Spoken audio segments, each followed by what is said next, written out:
Hey, this is Kenneth, and today we are replacing some aluminum electrolytic capacitors in this Netgear switch. Before we dig into replacing the capacitors on it, let's first talk about why I'm working on this Netgear switch. This is a 16-port fast, so it's a 100 megabit Ethernet switch. I was at a electronics flea market recently, and I saw this, and although it's kind of silly for me to be picking up more fast Ethernet switches in 2017, it is kind of handy to have a few of these nice Netgear ones. I really like them because they're in these nice metal cases. They're real small and square. You can stack them pretty well. And also, the guy had a quantity discount.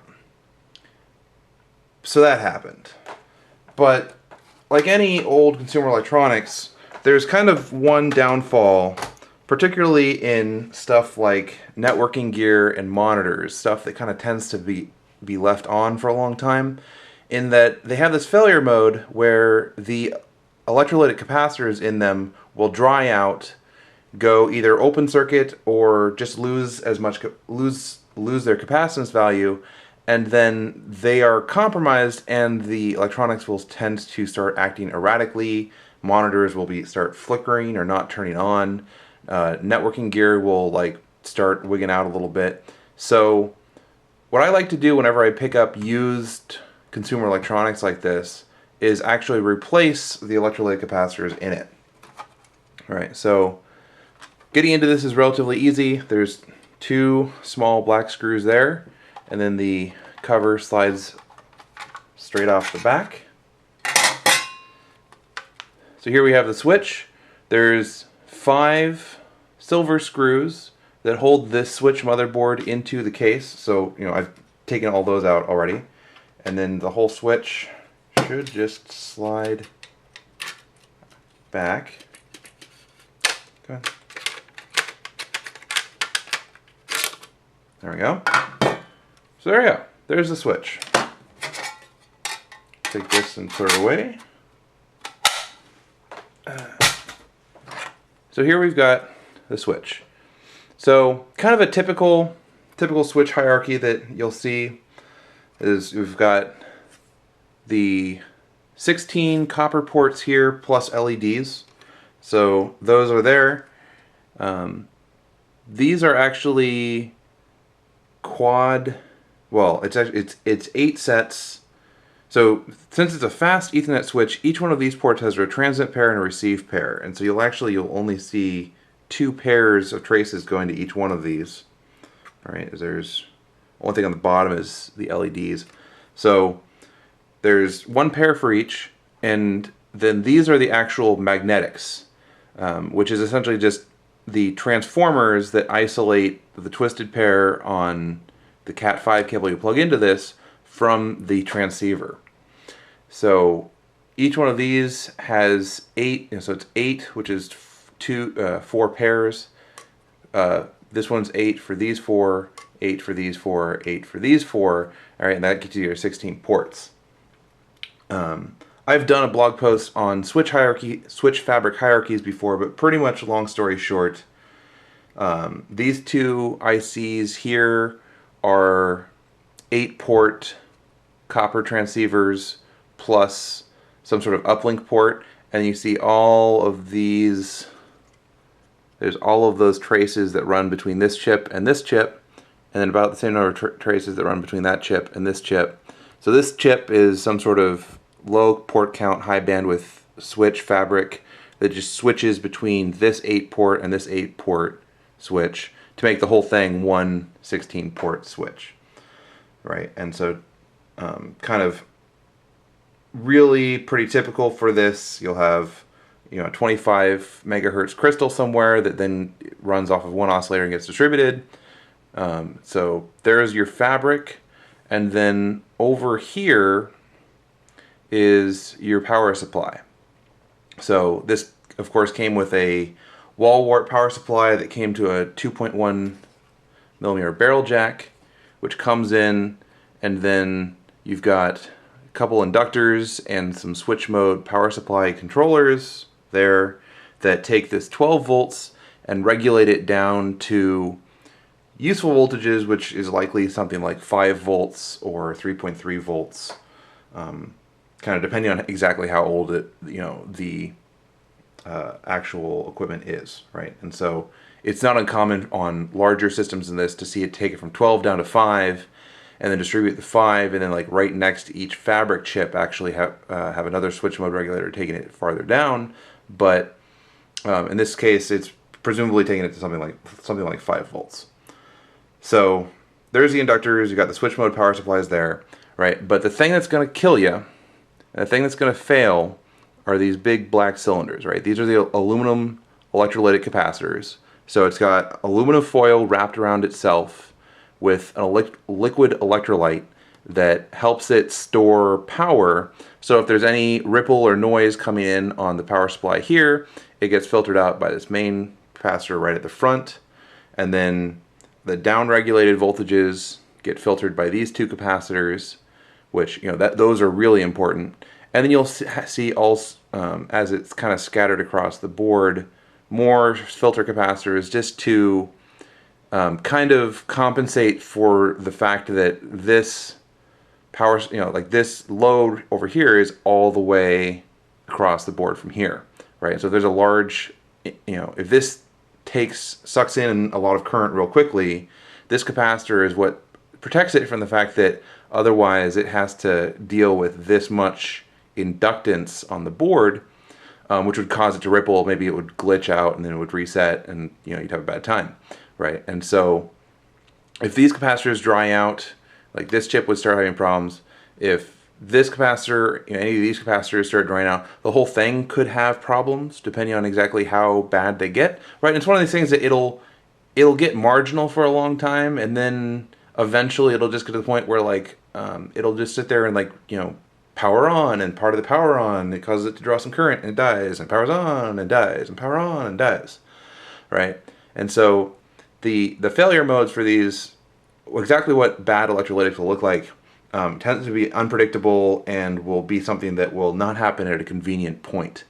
And so it's one of those things that if you've got the time, it's something I just do, right? Like whenever I get a new piece of electronics that I want to be using and kind of trust it more than some random Ethernet switch that I found at a flea market, I will replace those capacitors, right? But and actually for lots of things like TVs and monitors that are a little bit more popular and newer, you can actually go on eBay and you can find replacement electrolytic kits. Someone on eBay has spec'd out all the capacitors you need and put them all in just one kit that you can then give them a few dollars. They'll give you this, and then you can actually replace them all. I guess I didn't even look to see if there was a capacitor kit for the FS116 Ethernet switch, and so I just figured it out on my own. So to figure it out, pretty much all you need to do is to be able to read the writing on the side of the capacitor, and then have some way to measure the lead spacing, which in my case I use a pair of calipers. So let's get a piece of paper. So we're looking at, just looking at the board, we can see that there's 3 different sizes of capacitors. There's one big one here, 2 medium-sized ones, and then 1, 2, 3, 4, 5, 6, 7, 8, 9 small-sized capacitors, although 2 of them are taller. So there's 2 skinny tall and then 7 skinny short, right? And so if we look on the side of, starting with the big one, you can see, come on, right there, you can see that it says 470 microfarad, 25 volts, right? And so our first capacitor, 470 microfarad, which is its capacitance, and 25 volts. So it can tolerate 25 volts on this input. So, and this is actually something that a lot of people don't appreciate. The voltage coming in here is really very not critical. The capacitor here has a upper limit on the voltage, which in this case is 25 volts. Your switch mode controllers, which are the ICs, they have an upper limit, which will typically be in the 30 to 40 volt range. And then they just need something higher than the 5 volts that's probably coming out of this. And so you can run this switch on pretty much anywhere between, 8 volts and 20 volts. And I've actually, on some devices that I want to run off of like 24, I'll replace these 25 volt capacitors with something like 35 or 50. I'll put a 50 volt capacitor on here and run the whole system straight off of 24 volts.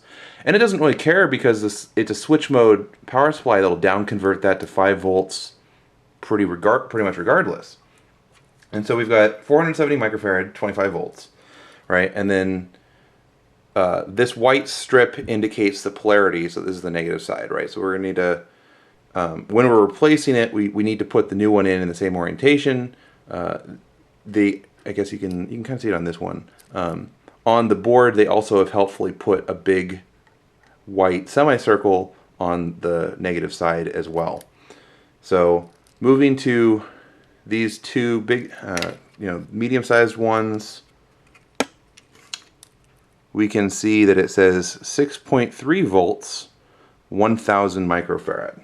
So for the second capacitor, I guess it's 1,000 microfarad, 6.3 volts. So those are the two tall ones, and then these tall, skinny ones are 100 microfarad, 25 volts. 100 microfarad, 25 volts.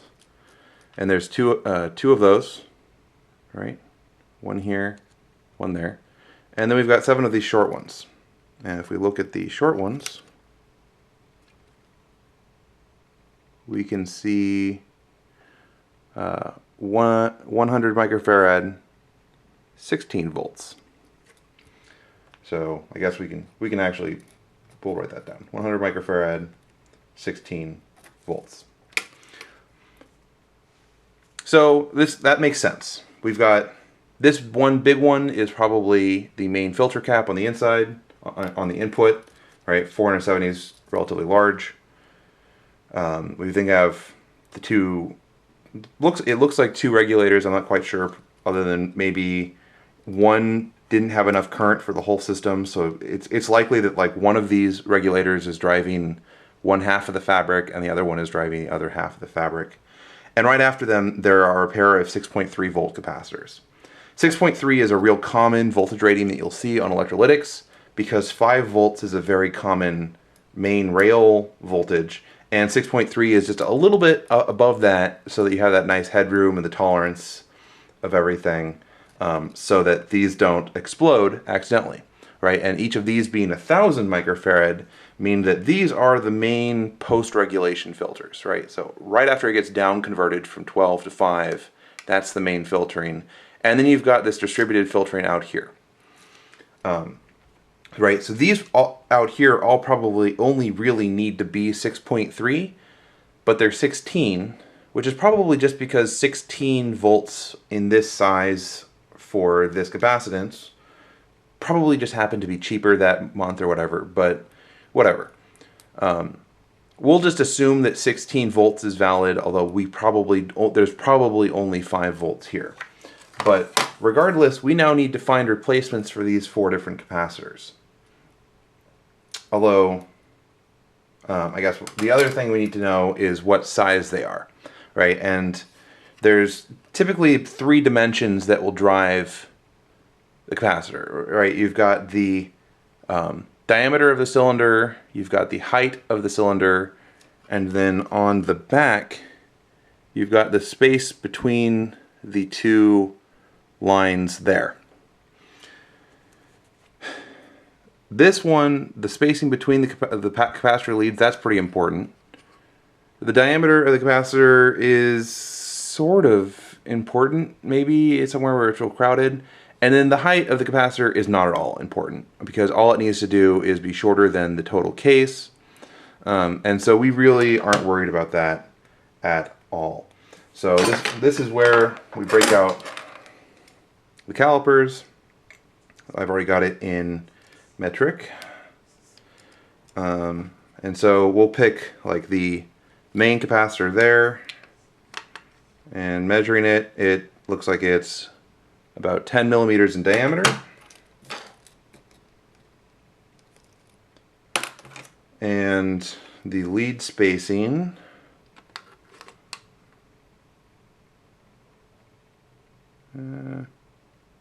looks like it's about 5. It's possible that it's, you know, actually 5, what is it, 5.08 or something, which would be 0.2 inches, right? But we'll just say 5. We'll get looking at one of these, and this is actually real interesting. So we're looking at the medium size 6.3 volt capacitors, and if you look on the bottom, you'll notice there's actually 3 holes. And so this footprint right here has been designed so that depending on whatever happens to be cheapest that week, they can populate either one size into the small hole, right? So they could populate a capacitor into this spacing, which looks to be about 3 millimeters lead pitch, or they can populate something in here, which looks to be about 4.5 millimeters. Right, so they clearly put it in 4.5 that week, but we then actually have quite a bit of flexibility that we can pick either one of those. Right, so we can actually say 3 millimeters or 4.5 millimeters. And the diameter on those is about 8 millimeters, but again, we have a lot of options there. So that's a 8 millimeters diameter. And then for the 25 volt ones, all right, so this is the skinny tall ones. That looks to be about 2.5 millimeters. So 2.5 millimeters lead pitch, and looks about 6 millimeters diameter. And then these short ones are the same, but you know, just on a shorter, right? But we haven't even measured the height because we don't care about that. All right, so this is all the information we need now to find replacement capacitors on DigiKey. DigiKey is kind of my preferred component supplier. Mauser is another one. There's, you know, several others, but it's really nice because it's got a nice parametric search system where I can take this 470 microfarad, 25 volts, 10 millimeters diameter, and 5 millimeters lead spacing, and feed that in, and that'll narrow down the 100,000 electrolytic capacitors that DigiKey has down to a relatively limited set of just what we need. And so I could bend over backwards and go through it and get down to like the maybe 3 to 7 capacitors that meet these specs exactly. But we actually have a little bit more latitude than that, because this 470 microfarad isn't an absolute precise critical value, right? Because all of these capacitors, all they're doing is filtering the power supply on here. And so if instead of 470, I found 560 microfarad with all the other specs, we would be okay. And if instead of a 25 volt capacitor, we get a 35 volt capacitor or a 50 volt capacitor, that's also all right. So we need to find a capacitor that has a 5 millimeter lead spacing, 10 millimeter diameter, at least 25 volts DC voltage rating, and at least 470 microfarad. All right, and so I can actually, when you in the DigiKey website, you can actually like do a shift click, select everything for 470 and greater, and that'll narrow it down to a lot of capacitors. But you can then, when you sort it by price, it'll give you options other than the exact matches. The other thing, when I'm speccing out replacement electrolytics for consumer electronics like this, I actually will filter also by the service lifetime, which is rated in hours, right? And so a capacitor will be rated, it can operate at 105 degrees for 2,000 hours or 4,000 hours, right? And that's really the downfall of these consumer electronics, is they use capacitors that are only rated for a certain lifetime, and we've now exceeded that lifetime.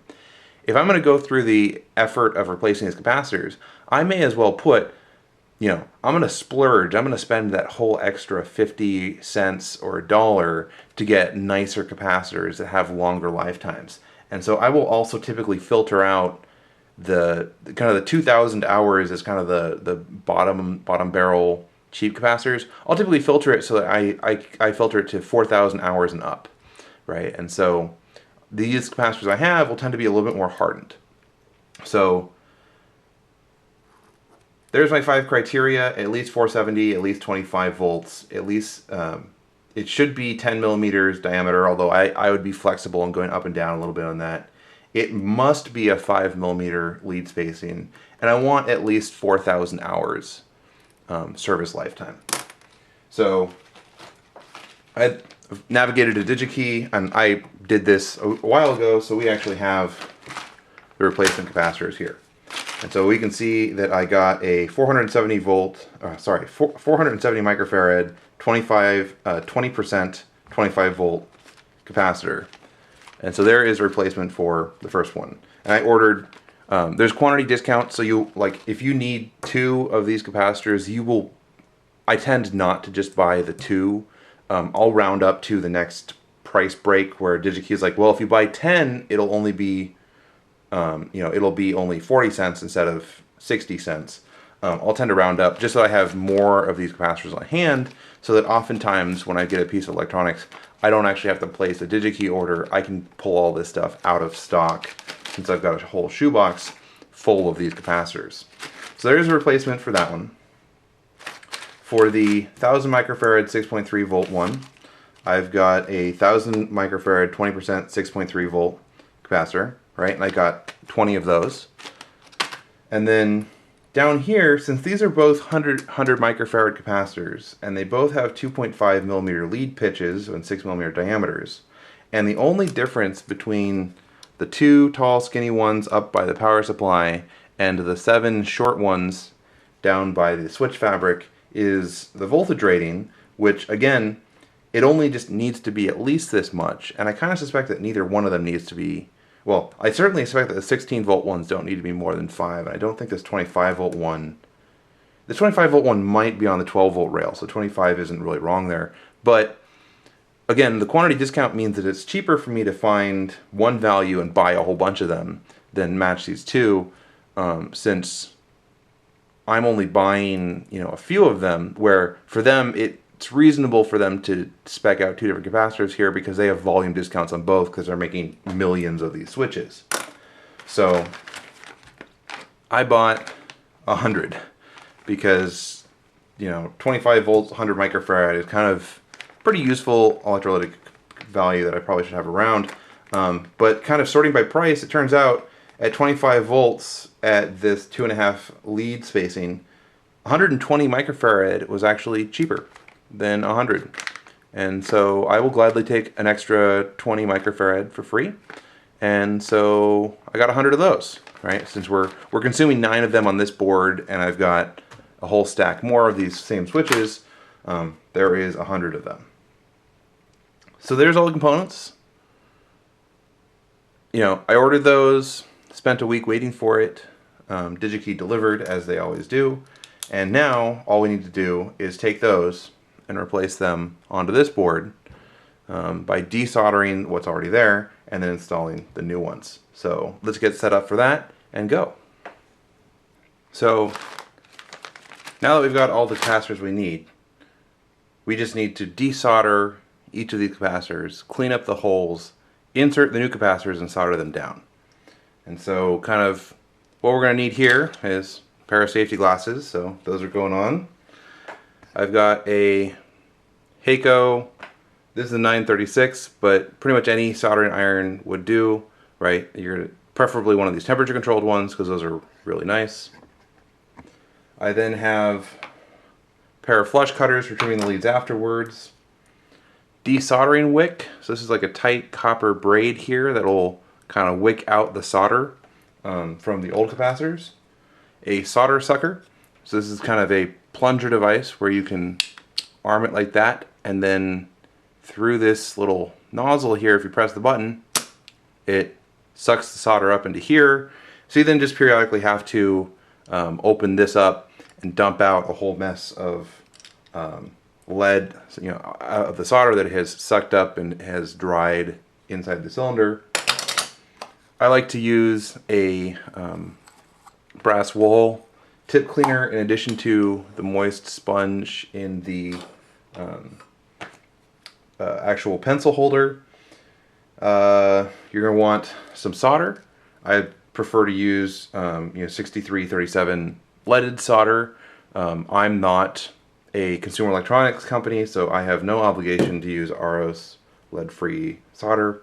So we've got that, and now we just need to heat up the component, yank it out, and put the new one in. There are countless techniques for desoldering through-hole components, but kind of the main one that I like to use is to get the component out. And this is somewhat counterintuitive. You actually typically want to add more solder because there's a very small amount of solder here. By adding more solder, I'm also adding some more flux. I guess at some point, if I need some more, I also have liquid flux in a bottle, so we can add more flux at some point. But I will add more solder, which if this is lead-free solder, adding more leaded solder will actually dilute that and make it easier to melt and move components around in. Adding more solder also increases the thermal mass of it. So I'll take the soldering iron, clean the tip on the sponge, come in with a little bit more solder, and I'm just trying to make a nice big blob on both sides of that.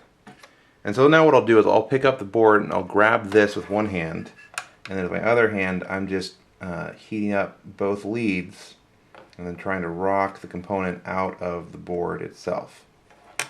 So there's the lead gone, so now we're committed, and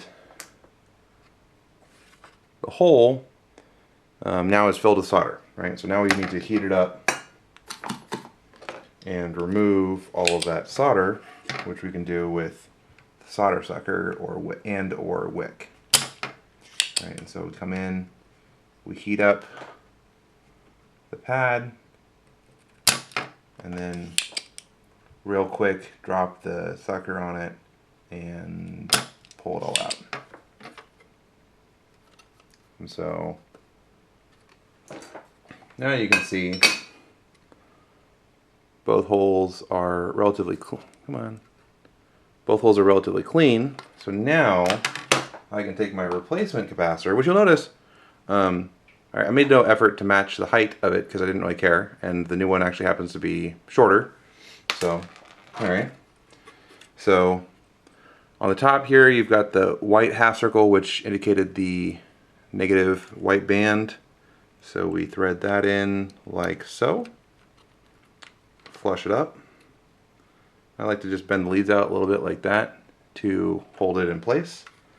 And then we just need to feed a little bit of solder in there to solder it back in.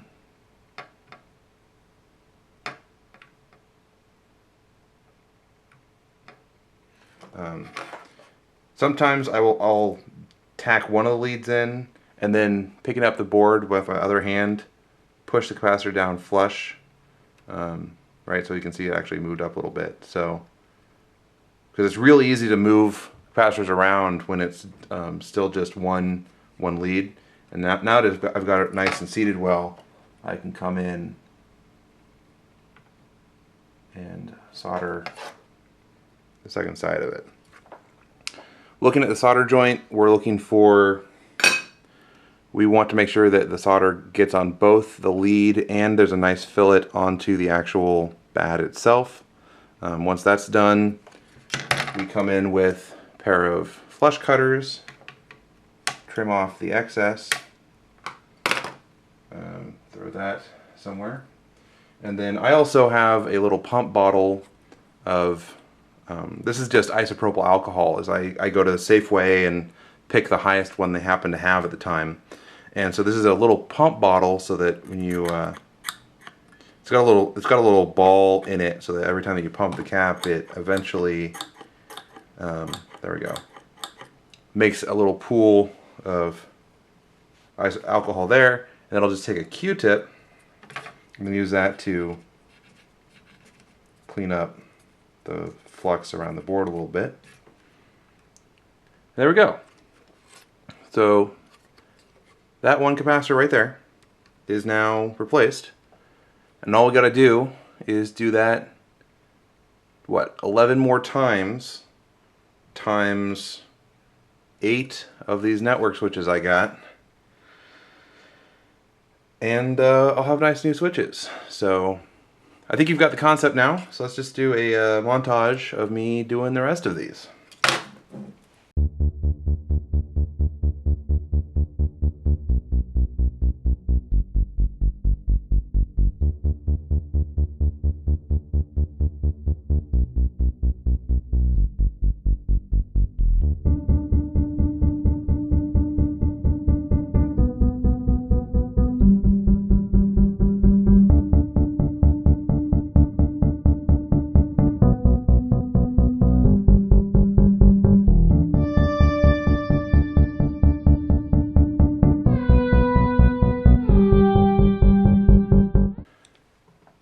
Alright, well, it would appear that my solder sucker has broken, so it kind of sucks.